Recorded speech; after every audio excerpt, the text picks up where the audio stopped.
Acá estamos con un nuevo episodio de Generación Electores, en esta oportunidad conversando acerca de los mecanismos de protección de derechos humanos en el marco de las elecciones. En esta oportunidad tenemos dos invitados maravillosos como lo son Lexis Rendón, quien es defensora de derechos humanos y codirectora del Laboratorio de Paz.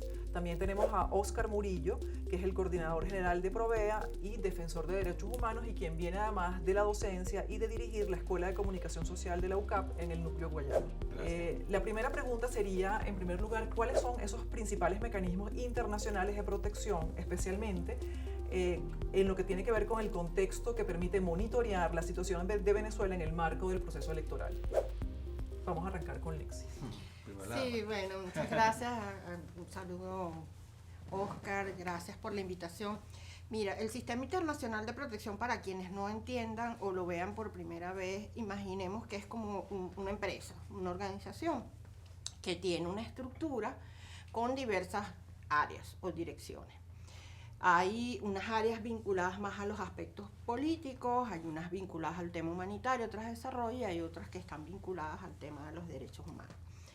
En materia de elecciones se entiende que el voto es un derecho universal, inalienable, y eso está acompañado de otros derechos: el derecho a la participación política, el derecho a la libertad de expresión, el derecho a la manifestación. Y en ese sentido, el Sistema Internacional de Protección, tanto en el área universal, digamos Naciones Unidas, como en el área regional, el sistema interamericano, la Comisión Interamericana y la Corte, tiene esa mirada focalizada sobre lo que es las garantías para que haya un proceso electoral en base a los estándares que definen el derecho. Y eso significa un monitoreo y un análisis de todas las condiciones que permiten que una elección sea libre, sea transparente, sea justa y sea en igualdad de condiciones. Ambos espacios tienen diferentes relatorías y diferentes, digamos, personas expertas que hacen un abordaje en base al derecho en el cual están involucrados y miran cómo se dan estas elecciones y cómo se garantizan estos derechos. Además de esto, estaría el Alto Comisionado el Alto Comisionado para los Derechos Humanos de Naciones Unidas, que tiene la potestad incluso de hacer informes, de hacer recomendaciones, de hacer algún tipo de llamado al Estado y de monitorear, por supuesto, la complejidad de los derechos que están vinculados a una elección o a un proceso electoral. Además de eso, este sistema también tiene unos órganos específicos para el acompañamiento, la veeduría y, digamos, la especificidad de acompañamiento en el ámbito electoral. Y por eso vemos que el sistema de Naciones Unidas también tiene un órgano que puede hacer acompañamiento in situ y generar algún tipo de informe junto con otros espacios ya vinculados a temas, digamos, más de Estado, más políticos.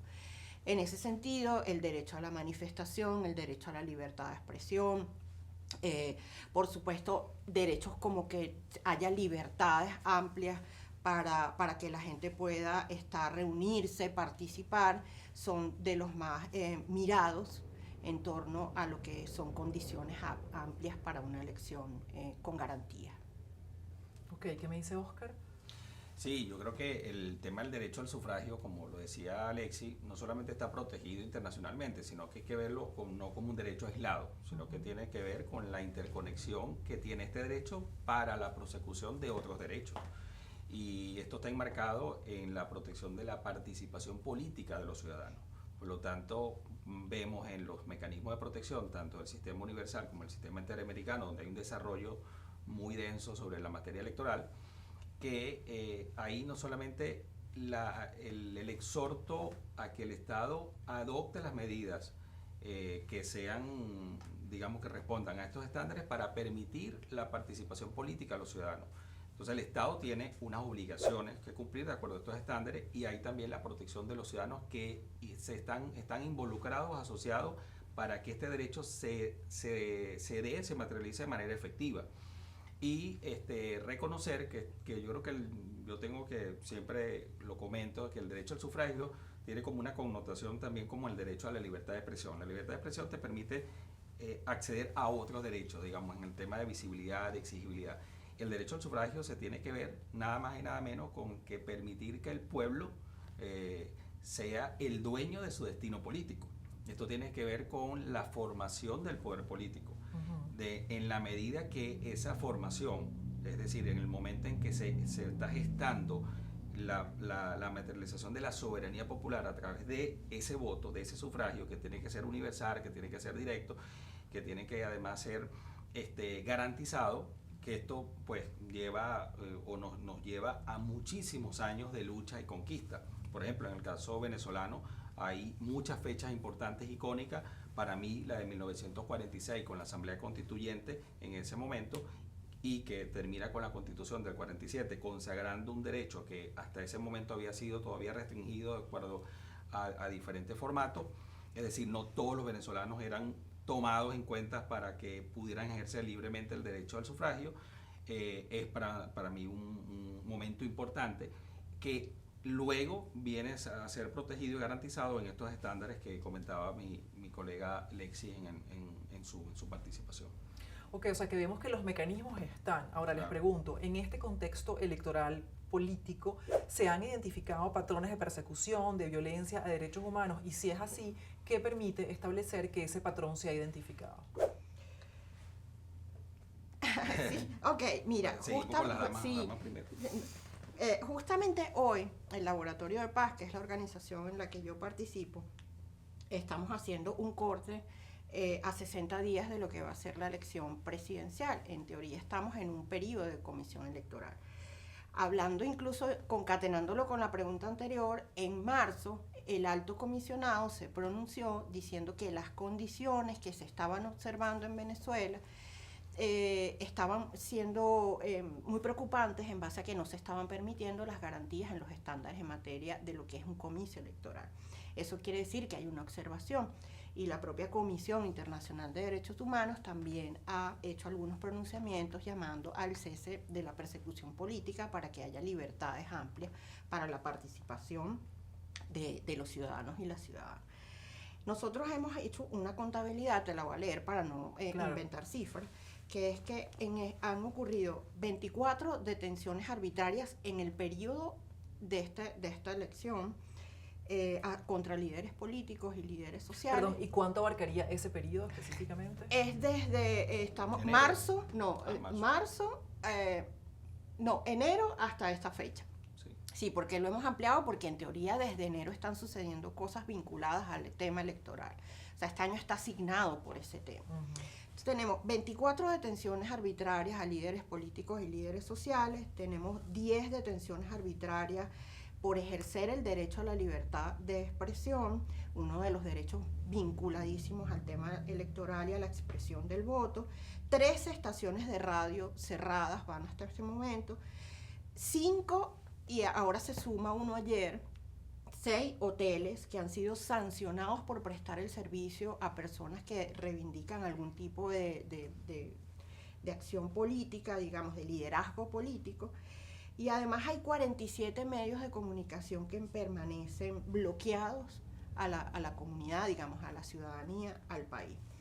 Esto además hemos encontrado algunos patrones muy perversos. Creo que ayer dimos un ejemplo salió un ejemplo que es muy, muy cruel, que es, por ejemplo, el cierre a través de la institución del CENIAT de algunos comercios de venta de comida que prestan algún tipo de servicio a quienes están participando. Como una represalia. Es una represalia, pero además que violenta no solamente el derecho al trabajo digno, sino que además en una emergencia humanitaria compleja y en condiciones tan complicadas como la que vive el país, de dificultades y violaciones en otros aspectos como los derechos económicos y sociales, afecta de manera grave a la ciudadanía.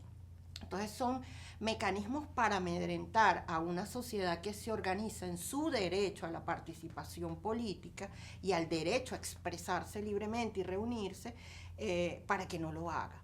Es decir, hay un amedrentamiento, sin embargo, nosotros vemos con mucho entusiasmo y muy positivo que la gente ha asumido que esa es parte de su responsabilidad ciudadana, el cambio, esa expresión de cambio que hablaba Oscar, que está allí en el voto, en su manifestación, en su participación pacífica, unida a otros y a otros para poder determinar el destino del país que quiere, que además tiene que estar vinculado al tema de la democracia, los derechos humanos, y ahí el sistema es muy importante, el sistema internacional de protección de derechos humanos.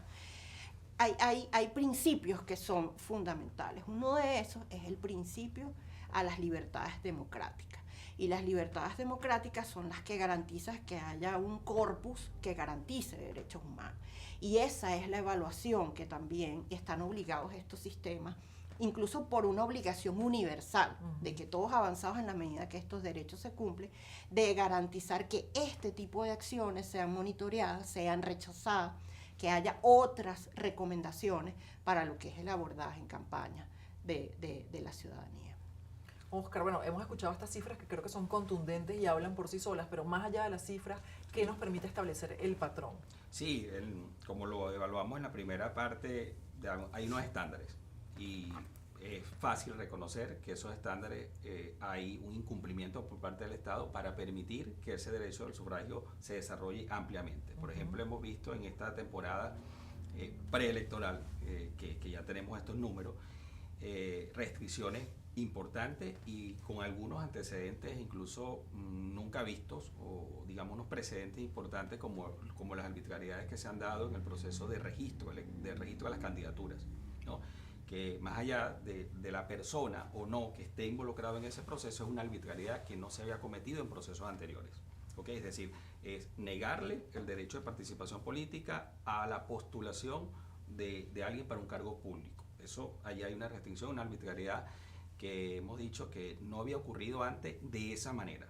Entonces, siendo Provea una organización cuyo mandato están los derechos sociales, derechos económicos, sociales y culturales, cuando revisamos la situación de vulnerabilidad general en materia de derechos sociales, ahí estamos viendo también impedimentos importantes para el ejercicio de la participación política y por supuesto en el ejercicio del voto. Tenemos trabajadores que solo por poner en su estado de WhatsApp algún tipo de invitación para una concentración política, fueron llevados al SEBIN. Eso lo tenemos registrado en nuestro informe 2023. Pero tenemos amedrentamientos casi diarios sobre trabajadores, en especial empleados de la nómina pública de empresas estatales que están siendo amedrentados todos los días. Nos llegó una denuncia reciente de un cuerpo policial en el estado Bolívar, donde se le exigía a todos los policías, a todos los agentes de seguridad, colgar en una plataforma donde estaban inscritos electoralmente, porque se estaban haciendo redistribuciones irregulares de los centros electorales.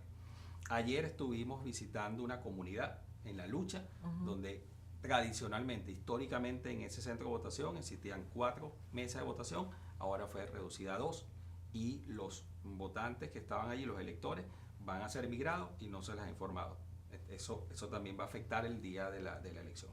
Entonces tenemos un Estado que no garantiza que haya una elección. Tenemos un Estado que no garantiza que en su diversidad los electores o los potenciales electores en Venezuela se inscriban. Lo acabamos de ver con un registro electoral abiertamente restrictivo. ¿Okay? Pero también tenemos problemas relacionados con el tema de los derechos sociales. Por ejemplo, una situación, esta que te comenté, se vive en Caracas, pero si vas al estado Bolívar o vas a Amazonas o vas a los estados fronterizos, resulta que vamos a tener problemas de movilidad. Entonces, no se ha resuelto el tema del suministro de gasolina, de combustible, y eso afecta directa o indirectamente el ejercicio del derecho de sufragar. Por ejemplo, claro, en las capitales de los estados, en un estado tan amplio como el estado Bolívar, solo existieron 2 centros de registro electoral. Estamos hablando de más de 900 kilómetros para trasladarse de un punto, de un municipio, a la capital del estado.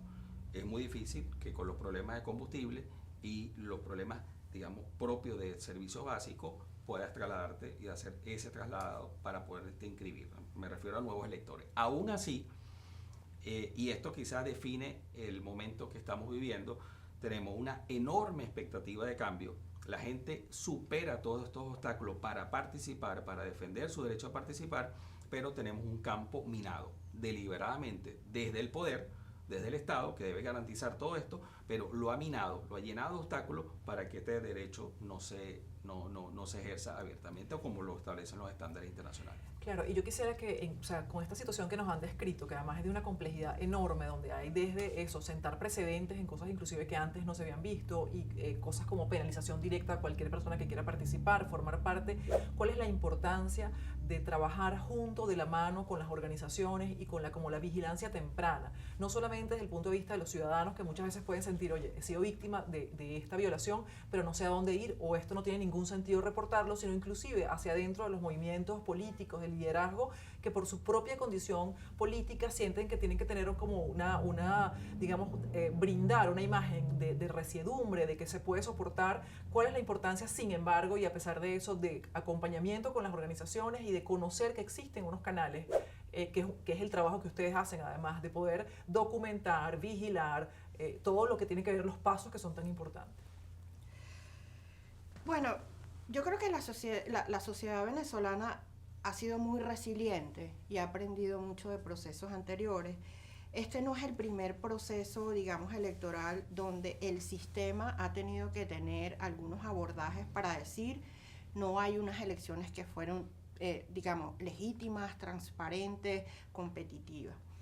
Y eso también ha permitido que sea la propia sociedad civil la que en este momento esté dando muestras de que en la autoorganización, independientemente de las dificultades, puede estar la esperanza de cambio también. Y creo que las organizaciones de derechos humanos hemos hecho un esfuerzo, y yo creo que siento que la gente lo entiende, de acompañamiento, de denuncia, de visibilidad y de incidencia para que no se sientan desprotegidos. Es decir, hay un muro que la gente sabe que está allí para servirle de paraguas de contención. Sin embargo, siempre hace falta información, y allí está nuestra labor de decir que estamos haciendo este monitoreo, que esto además es un patrón que no es de ahora, sino que justamente toda la mirada internacional del sistema de protección en materia de derechos humanos tiene que ver con ese abordaje amplio que se ha hecho desde hace un tiempo, que es un deterioro constante de las condiciones generales en materia de garantías de derechos, incluyendo una elección, incluyendo el voto, incluyendo la posibilidad de participar activamente. Y en este sentido, las organizaciones queremos expresar, para quienes no lo sepan, que hay un sistema internacional y hay una red de organizaciones a nivel nacional, regionales, municipales, que están para servir de apoyo en la visibilidad, en la documentación de estos casos, en la aproximación legal, la comunicación, es decir, para tratar de proteger también y suministrar seguridad en el ejercicio de la participación política y electoral. Ahora, tenemos que estar claros que estamos en un contexto que también hemos determinado organizaciones de derechos humanos, y que es por lo que el sistema internacional de protección está aquí en el país. Digamos, estaba la oficina, aunque está afuera, sigue teniendo la mirada acá, y todos los órganos, la Fact-Finding Mission, la CPI, porque en Venezuela lamentablemente tenemos un Estado autoritario, que no es democrático, que actúa violentando los derechos de la ciudadanía, y que al mismo tiempo la ciudadanía tiene que entender que estamos en este contexto, pero que hay un amplio margen para seguir haciendo cosas de manera pacífica dentro de los estándares que nos garantizan los derechos humanos.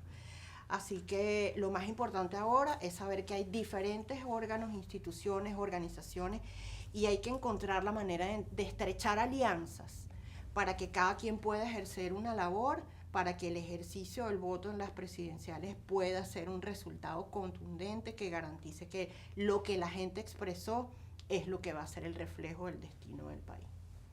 Oscar. Sí, nosotros estamos lejos de tener unas elecciones con las garantías, no digamos amplias, sino con las garantías que establecen los estándares. Estamos lejos de eso, y quizá es el motivo de esta conversación, porque, por ejemplo, pudiéramos tener una ya constituida una misión electoral de la Organización de Estados Americanos, que tiene una amplia experiencia en el tema, pero no se activa porque, bueno, Venezuela, el gobierno venezolano demandó la Carta Americana, y tenemos digamos, una deliberada opción de trancar allí al sistema interamericano. Entonces se activan otros mecanismos.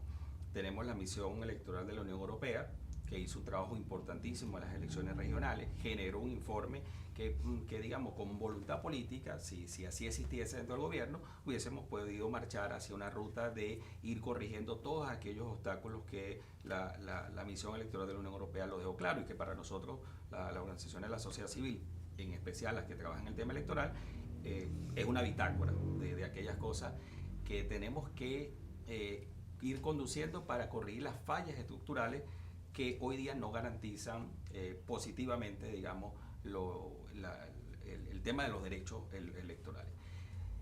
De modo que ante ese escenario, y con la naturaleza y la vocación autoritaria del gobierno, porque es así, y por eso es que se impide y se generan obstáculos al derecho a la participación política, pues yo digo que lo que estamos viviendo hoy día es una gesta cívica. Es decir, con muy pocos recursos, con los recursos que tiene la sociedad civil, con los recursos que tiene la gente en sus comunidades, en sus barrios, en sus escuelas, universidades, organizándose para garantizar que el pueblo pueda efectivamente ser dueño de su destino político, y para ello entonces ejercer el derecho al sufragio.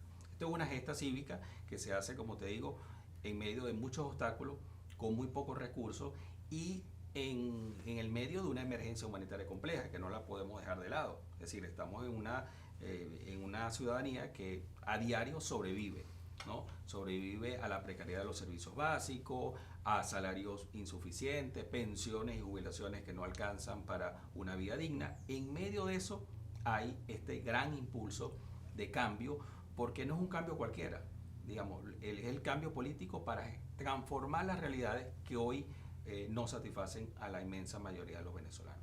De manera que el derecho al voto no se expresa solo con el papelito o ir con el centro de votación. El derecho al voto en este caso es la aspiración legítima de una población que quiere ver realizado su sueño, y que también quiere esperar que muchos de los venezolanos que no consiguieron la posibilidad de planificar su futuro puedan volver también al país. Para eso tenemos que, digamos, atravesar, como yo digo, este puente minado, lleno de obstáculos, pero que esta gesta cívica, esta voluntad de la sociedad civil, junto con las personas, bueno, están haciendo posible que, para mí es algo muy importante, que en medio de estos obstáculos hoy se preserve la ruta electoral como la vía para resolver los problemas y la crisis institucional que atraviesa Venezuela.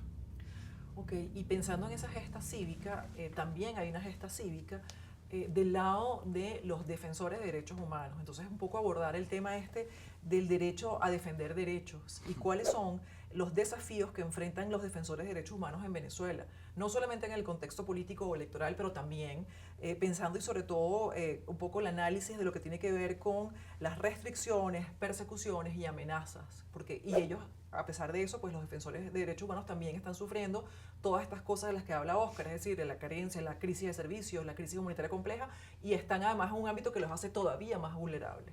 Sí.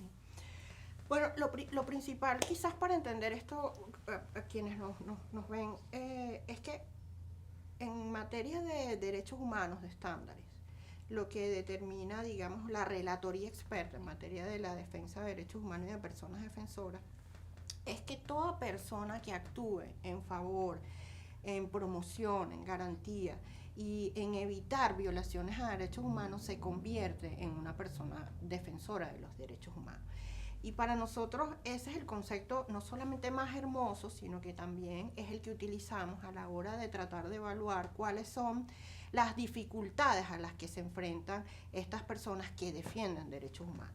Y sí, este es un Estado que tiene una política, un patrón sistemático de política de persecución por razones políticas, y esto es lo que ha hecho que también haya una investigación en la Corte Penal Internacional. Pero sin embargo, y pese a ello, toda persona, comunicador social, periodista, ahora incluso influencers, los veedores electorales, los observadores electorales, sindicalistas, cualquier liderazgo social se convierte en una persona defensora de derechos humanos, además de quienes trabajamos, digamos, de manera directamente en esto. Entonces, yo creo que el país está en un momento en que tiene que entender que esta gesta cívica de la que hablaba Oscar tiene que estar enmarcada en la participación amplia, pacífica y con estándares de derechos humanos, porque al final todos son derechos humanos, todo está involucrado, todo está mezclado y al final todos tenemos que defender una vida digna, que la vida digna es la garantía de derechos humanos y de libertades democráticas. Entonces creo que sí, hay unos obstáculos, ha habido unos obstáculos, discriminación, criminalización. Yo no puedo dejar de mencionar que el domingo se cumplieron 100 días de la detención arbitraria de Rocío San Miguel, una defensora de derechos humanos, detenida injustamente, desaparecida con su familia y que hasta ahora no ha podido tener acceso a su expediente ni a sus abogados. Es decir, el Estado va a seguir actuando en su tónica autoritaria para no garantizar derechos, sino para cada vez más restringirlos, pero creo que esto ha demostrado que la gente, a pesar de eso, quiere participar, quiere expresarse, quiere organizarse, y esto lo tiene que hacer con esa mirada pacífica y con esa garantía amplia que le dan los estándares de derechos humanos. Y eso suena muy, muy complicado, pero no es complicado. Es que tienes derecho a participar, es que tienes derecho a organizarte, a ir a una manifestación y que no sufras agresiones, a que te expreses libremente, a que puedas leer un diario, a que puedas tener una entrevista. Y todo eso es parte de la sistemática y rigurosa mirada que tenemos, organizaciones de derechos humanos, personas de derechos humanos como nosotros que hacemos ese monitoreo y el sistema internacional, que la gente se sienta protegida, porque a pesar de las dificultades, estamos en un momento muy importante para que aproximadamente en unos 60 días podamos decir estamos en una reinstitucionalización hacia las libertades democráticas.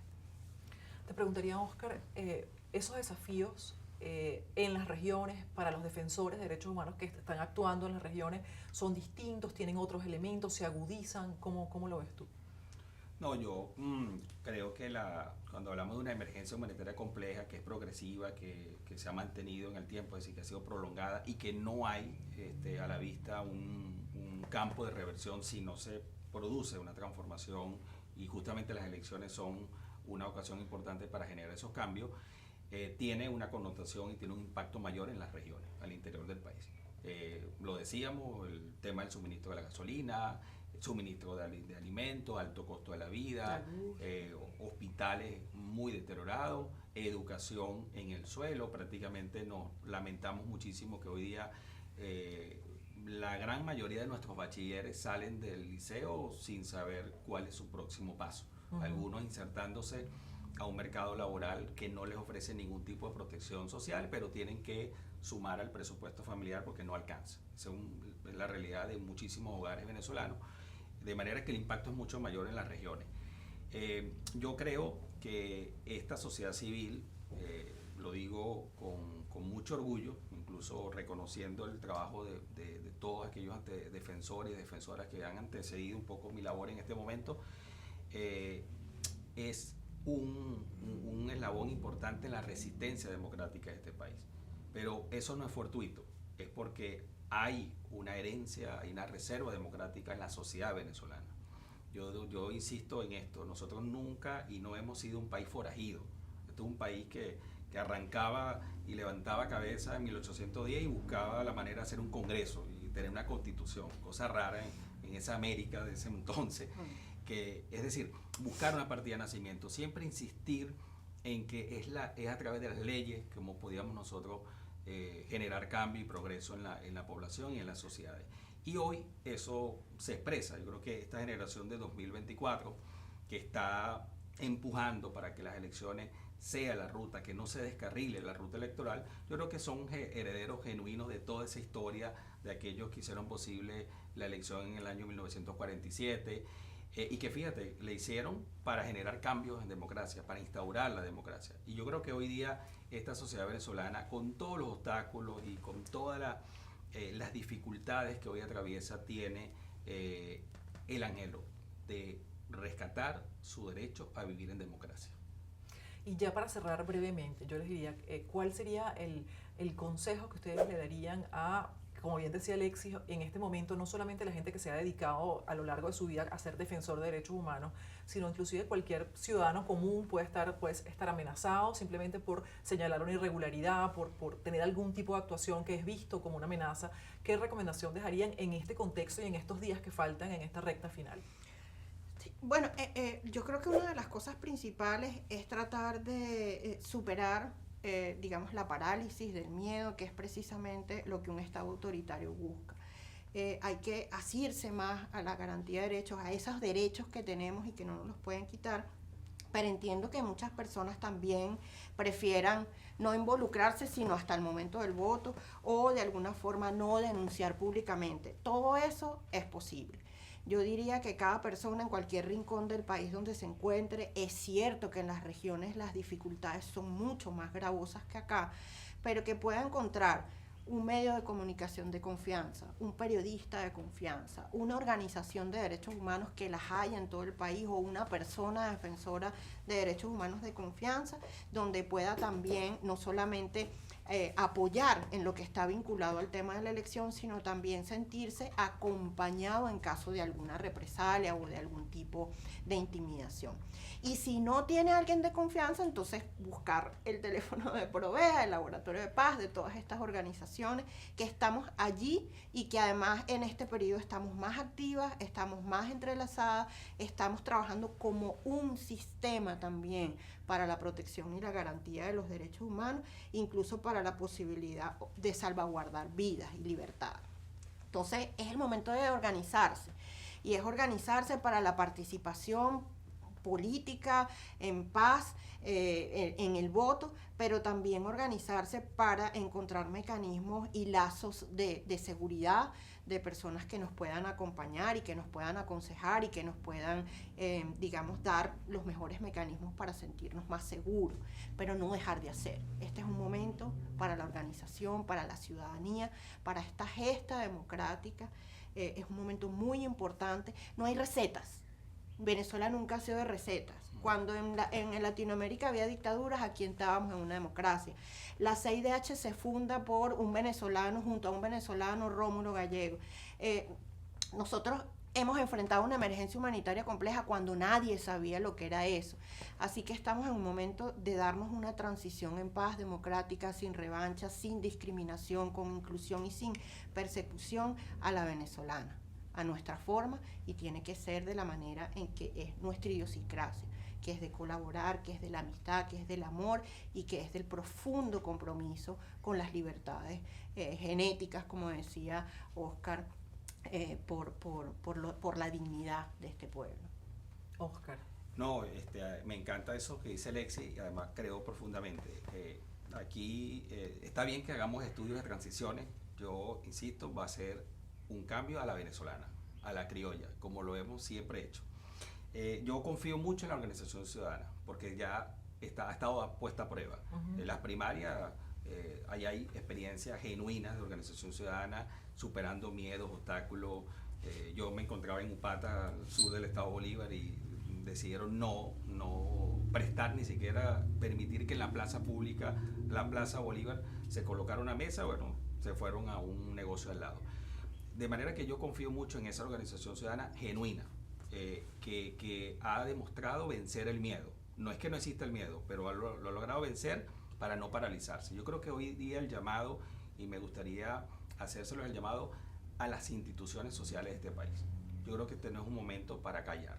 Aquí hace falta que en estos días se genere pronunciamiento importante para la preservación de la ruta electoral, de la iglesia, de las cámaras empresariales, de los gremios profesionales. Es decir, hace falta levantar mucho más la voz para fortalecer precisamente el espíritu cívico, la fuerza ciudadana que ya está haciendo su trabajo y que va a organizarse con todos los obstáculos. Pero necesitamos, no estamos hablando de banderas partidistas propias, estamos hablando de garantizar precisamente que la ruta electoral permanezca, prevalezca como un primer paso para una transformación en paz, como decía Alexis, sin venganza, porque así lo hicieron también nuestros antecedores por ahí en el 47, porque generaron una democracia no para generar venganza, sino para crear un modelo de país que produzca progreso y bienestar para todos los venezolanos. Bueno, muchísimas gracias a Alexis Rendón y a Óscar Murillo en este nuevo episodio de Generación Electores, esta vez con el tema de los derechos humanos en el marco de las elecciones. Gracias. Gracias a ti.